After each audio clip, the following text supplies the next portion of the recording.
Heading to the store these days usually means one thing. You need to buy something. But there was a time when a trip to the local shop, especially in rural America, was for much more. It was a place to catch up with friends and get a little news and maybe a little gossip. In Gravel Switch, Kentucky, there's still a place like that. Although, as you're about to see, these days, it's far from convenient.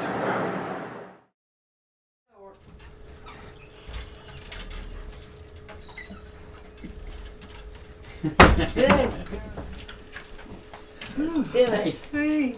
You all right? Yeah. Okay. I think I've seen you before. Yeah, I usually bring people here. We are at historic Penn store, which is the oldest country store in America, still in ownership and operation by the same family. Gene Penn Lane's great-great-grandfather, Gabriel Jackson Penn, took over the store in 1850. But it's been around since at least 1845. If the weather was really bad, or I've had people to come in and just walk the floor because their ancestors from the 1800s walked here and traded here. Now, if you want to see Penn's store, you really have to search it out. It's not something that's just right off the highway. No. It is where it is. I mean, you know, definitely business would probably be booming and we would be making a lot more money. But then it wouldn't be what it is.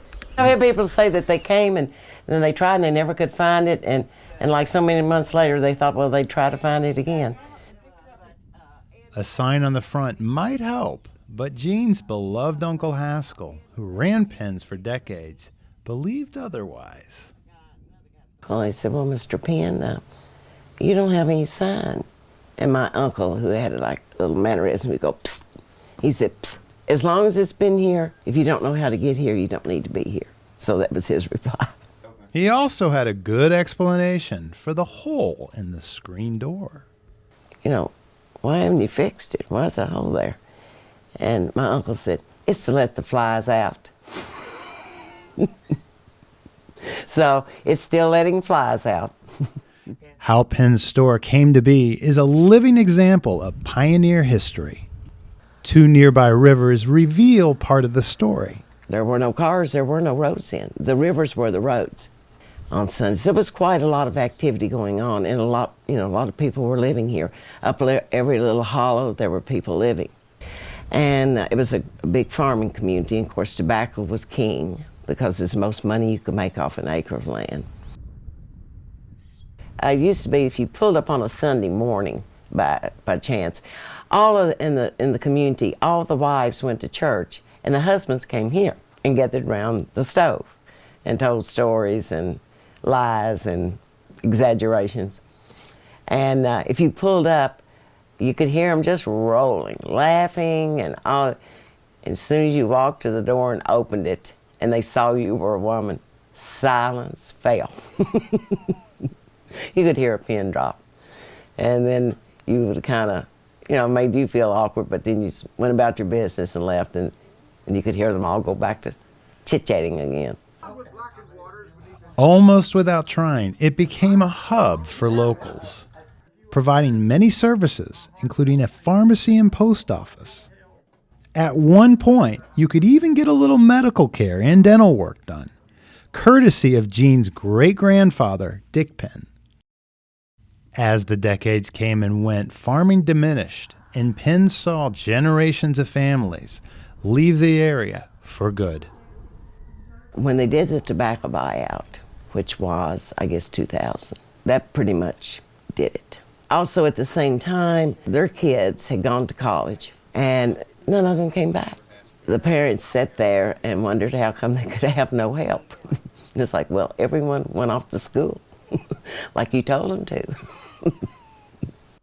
As for the building itself, little has changed since, well, Zachary Taylor was president. It's called a box building. The inside and outside board are one and the same. And it has no framing. It just has a floor and a roof, and the boards are what's holding it together. It's really a miracle that it has been here this long.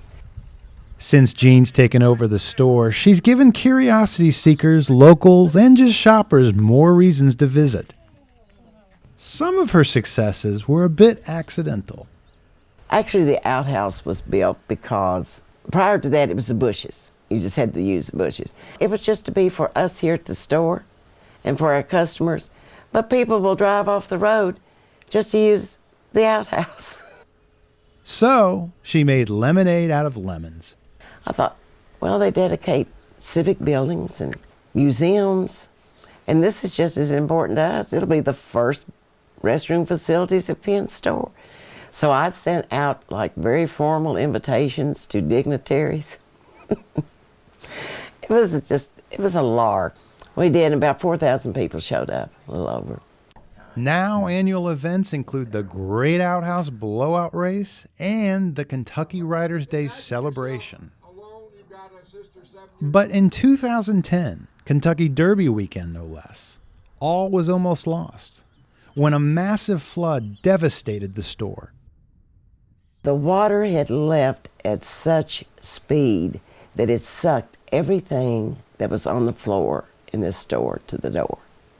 I think the reason it didn't get maybe washed away is probably 1.5 feet of the building had soil upon it on the outside. So it was like it had rooted here.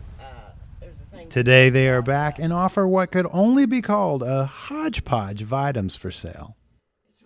You know, tourists began to come, and they did not want to buy a can of pork and beans on the shelf, or green beans, or a sack of flour. They just thought we had this stuff sitting here for decoration.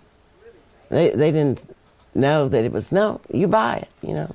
We try to have some of the things that they used to have, but your clientele determines what you carry.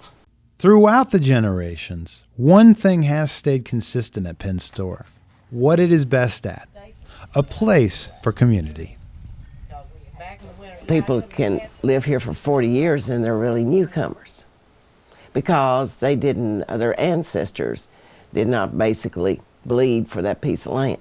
So there develops a bond, and a country store, I always saw it as being an expanded fort. Having a general store in the middle of nowhere, no offense, that's a tough proposition. Why do you keep it going? Location. What makes you keep it going? I think it's a duty. So I think it's when you realize that some things have a purpose beyond what it appears that they do. Penn's hours can be hit or miss sometimes depending on the seasons. They are usually always open on weekends during the warmer months.